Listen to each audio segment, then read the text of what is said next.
Après une semaine de pause, Tribune Libre fait son retour sur l'antenne de Canal 32 et toujours en compagnie de nos experts avec Laurent Gradel notamment et Carlos Lopez pour la partie football et pour la partie arbitrage.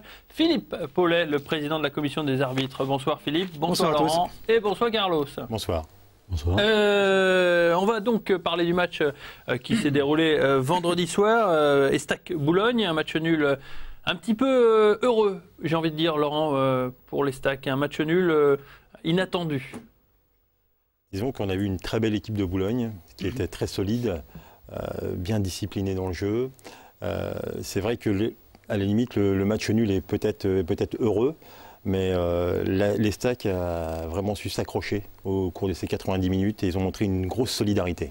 On a noté une certaine fébrilité dès le début du match, Carlos, on va le voir sur les images, peut-être dû aussi au pressing exercé par l'équipe de Boulogne. Ouais, ce que j'allais dire, Boulogne a joué assez haut en première mi-temps, a fait un bon pressing, mais comme je l'ai toujours dit, cette équipe de 3, parfois a du mal lorsque l'équipe presse un peu, je crois qu'elle fuit un peu ce pressing, elle est moins à l'aise, mais bon. Et on a vu un changement tactique, effectivement, en deuxième mi-temps de la part de Rennes, où elle a un peu plus reculé. Mais en première mi-temps, effectivement. C'est vrai que c'était difficile, il y avait très peu d'espace entre les lignes, c'était 2 blocs compacts. Difficile de se faire une place, surtout quand Boulogne ouvre le score au bout de 3 minutes, quoi. Oui, tout à fait. Puis on a vu une équipe de Boulogne qui sortait très très vite, qui se replaçait bien et qui, dès qu'à la récupération du ballon, se projetait très rapidement vers l'avant.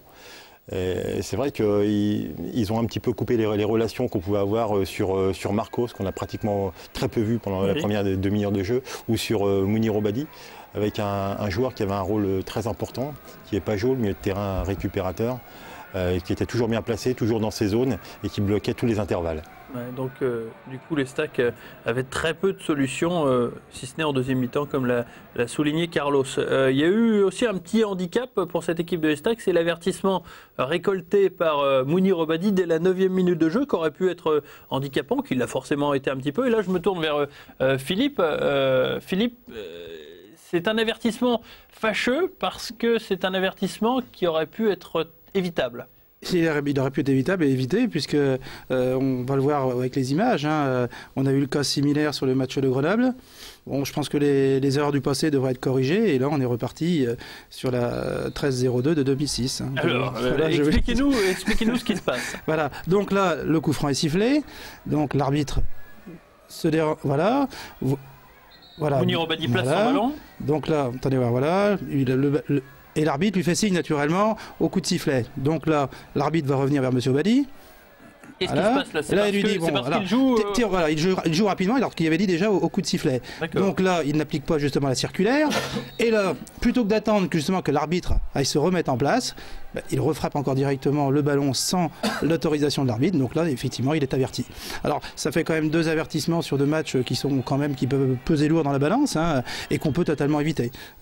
Surtout que l'arbitre, la première fois, aurait pu sanctionner, bon, par psychologie, il ne le fait pas. Il revient, il dit attendez voir, c'est au coup de sifflet. Il va se remettre en place, alors qu'en définitive... mais c'est un peu sévère quand même de mettre un carton jaune. C'est l'application des lois du jeu, d'autant plus qu'il y a déjà eu une première en disant, voilà, non, je vous le mets pas, mais faites attention, quoi. Je vous le redis, c'est au coup de sifflet, et en définitive, il n'a pas écouté. Ce qui est surprenant, effectivement, s'il a un avertissement verbal par l'arbitre, au moins sur le deuxième essai, effectivement, le joueur là-dessus aura dû quand même temporiser. Mais ça, c'est l'application des lois du jeu, quoi. On appelle les cartons bêtes, quoi. Oui, mais Laurent le disait juste avant l'émission, il a déjà pris un carton de ce type contre Grenoble, il a peut-être pris un autre carton quelques temps auparavant, ça veut dire qu'il a pris 3 cartons jaunes, il va se faire suspendre pour avoir pris des cartons jaunes de ce type-là. Pour des bêtises, quoi, parce que c'est quelque chose qu'on peut éviter, quoi. D'autant plus quand on a déjà été sanctionné une première fois, comme je le disais sur Grenoble. C'est des cartons qu'on doit éviter, quoi. Alors surtout que l'arbitre, encore des fois il peut y avoir, bon, comme sur Grenoble c'était plus ou moins clair, mais là c'est bien clair, quoi. Et en plus l'arbitre se revient une deuxième fois en disant voilà, attendez voir, vous attendez mon coup de sifflet. Et là en définitif, et là il rejoue le ballon. Donc là effectivement ça veut dire bon, attendez voir, maintenant vous voulez vous moquer de moi, et application des lois du jeu, quoi. Qui est là La 13-02 de juillet 2006. On va finir par la connaître, la 13-02. Quelle précision. Hein. Voilà. Allez, Laurent, c'est vers vous que je me tourne parce que le fait du match a été difficile à trouver. Vous nous avez désigné 2 actions en deuxième mi-temps, 2 actions qui, selon votre jugement, ont été importantes. Déjà,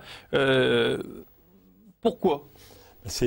On va voir ces 2 gestes défensifs, notamment un sur un corner où Boulogne sort très rapidement et ils arrivent pratiquement en supériorité numérique une fois qu'ils ont passé la ligne médiane, là on le voit. Et il y a une intervention de Diallo Guidilay qui est très propre et surtout qui arrête complètement cette contre-attaque alors qu'il pouvait y avoir une supériorité. Exactement la même chose derrière avec un geste défensif de Fabrice Nsakala sur Yatabaré qui, si jamais il passe, après il y a un 2 contre 1 qui se joue dans l'axe et ça c'est 2 gestes qui sont vraiment importants. 2 gestes défensifs qui ont fait le plus grand bien. Ça peut paraître anodin mais a priori ça a évité une supériorité numérique. Ouais, ça aurait pu être des situations vraiment très dangereuses. Donc, notamment avec Yatabaré, qui vous a beaucoup plu aussi sur le côté droit. Je trouvais qu'il y avait un potentiel offensif énorme, que ce soit Blaillac, Thiel, un joueur d'exception pour la 2e division, oui. et Yatabaré, très costaud. Et franchement, là-dessus, ils ont un très très gros potentiel. Ouais, peut-être pour monter donc en Ligue 1 la saison prochaine. Coup de projecteur à présent sur l'homme du match.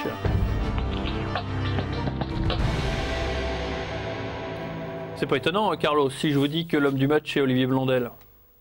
Oui, il a été bien évidemment intéressant. Il a joué pleinement son rôle de dernier défenseur, on va dire. Et puis dans les sorties aériennes, je crois que c'est quelqu'un qui rassure totalement son équipe.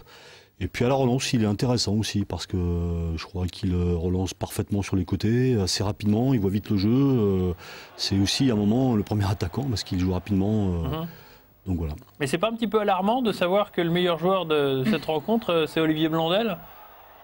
Moi, je trouve aussi que Drouin, défensivement, a été aussi très intéressant, comme ces derniers temps. Il a de coutume, je crois qu'il emmène un petit peu son équipe à travers son état d'esprit combatif, parfois même dans la relance aussi, un petit peu à la Osvaldo Piazza, une époque où il sort avec le ballon vers l'avant, justement pour dynamiser un petit peu toute cette équipe-là. Donc, non, mais effectivement, Olivier Blondel, ces derniers temps, joue un rôle très important, bien évidemment. Vous avez de bonnes références avec Piazza, qui a à peu près la même coupe de cheveux que vous maintenant.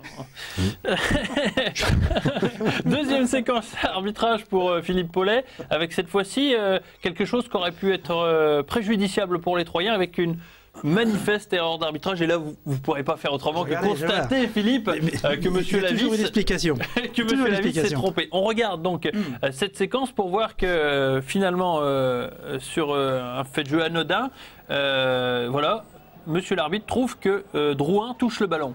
Voilà. Donc, tout le monde proteste, tout le monde a vu que c'était pas Drouin qui avait touché, mais c'est Carlier, excusez-moi. Et derrière, qu'est-ce que ça fait? Attendez, je vous arrête. Derrière, voilà.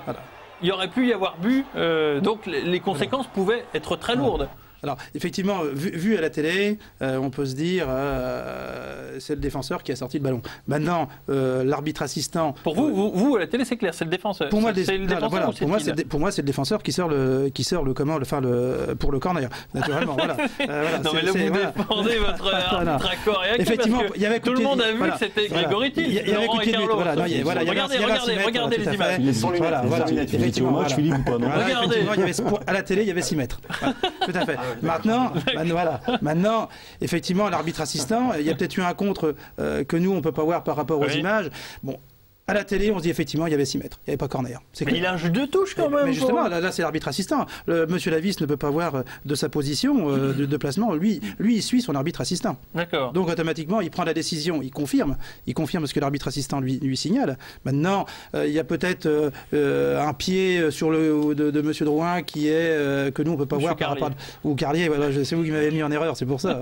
C'est bien, vous suivez, c'est bien impeccable. Voilà, c'est pas Strasbourg qui joue aujourd'hui. Parce que l'autre jour, je m'étais trompé, c'était Strasbourg, c'est vrai. ça dépend. Ce qui est important de savoir, c'est que l'arbitre de champ peut déjuger son arbitre de touche. C'est-à-dire que s'il sent effectivement... Il a raison, Carlos, il a raison. Remarque intéressante. C'est quand même important que tout le monde le sache. Il peut le déjuger, tout à fait. Mais de sa position, il ne peut pas, puisque de toute façon, l'arbitre central... Il peut s'en douter, il peut écouter la clameur du public et puis les joueurs troyens. Puis Grégory Thiel, il ne fait pas non plus... Il n'est pas scandalisé. Si on écoutait à chaque coup la clameur du public, il y aurait souvent des pénaltys. Ou des buts refusés. Là-dessus, l'arbitre assistant est bien placé. Maintenant, peut-être qu'effectivement, il y a une erreur. Maintenant, au bout de 87 minutes ou 88 minutes... Peut-être, effectivement, je vous le dis tout de suite, Philippe. Je dis, c'est du 50-50. On peut dire, par rapport à la télé, effectivement, par rapport aux images, on peut dire oui, tout à fait. Maintenant, il y a peut-être un fait qu'on n'a pas vu, un contre de M. Carlier, et puis voilà. Mais avec la télé, peut-être, c'est ça, ébouilli par un projecteur. Il y a toujours... C'est vrai, par rapport aux images, effectivement, il y avait coup de pied. D'accord, Philippe. Tout à fait. Ok. Voilà. C'était peut-être un ramasseur de balles. Allez, séquence suivante avec une action de l'Estac en seconde période avec Duhamel qui se retrouve tout seul au point de pénalty. Une action qui aurait pu être décisive pour les Troyens, bien construite déjà, soulignons le travail de Claudio Beauvu. Et puis, inexplicablement, Laurent, Duhamel ne réussit pas à enchaîner. Alors, il faut savoir quand même, c'est son premier ballon à Duhamel. Oui. C'est le premier ballon qui touche. Donc peut-être un petit peu tétanisé aussi de se retrouver face au but. Trop facilement. Trop facilement. C'est vrai qu'il y a un bel enchaînement de Claudio Beauvu qui met vraiment dans une bonne disposition Duhamel.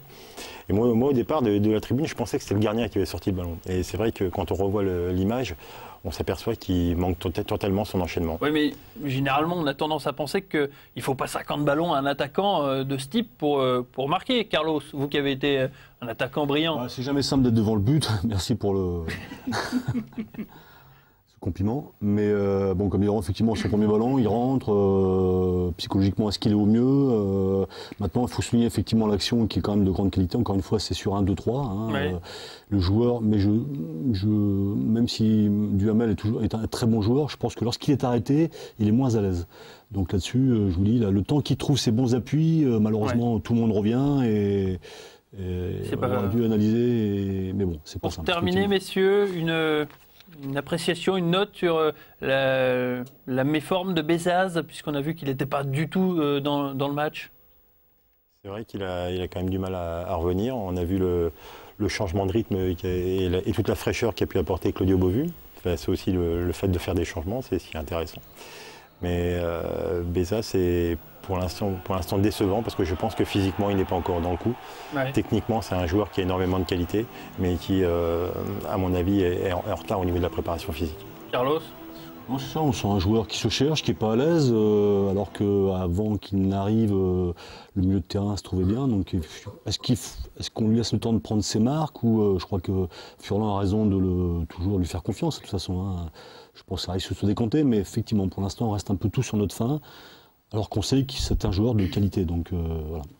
Merci beaucoup d'être venu donc ce soir pour débattre de ce match contre Boulogne-sur-Mer. Merci beaucoup Philippe d'avoir tenté de jouer l'avocat de Monsieur Lavis, de William. Tout à fait. Je vous donne rendez-vous lundi prochain pour donc l'analyse du match contre Clermont et puis peut-être pourquoi pas quelques actions du match contre Sedan.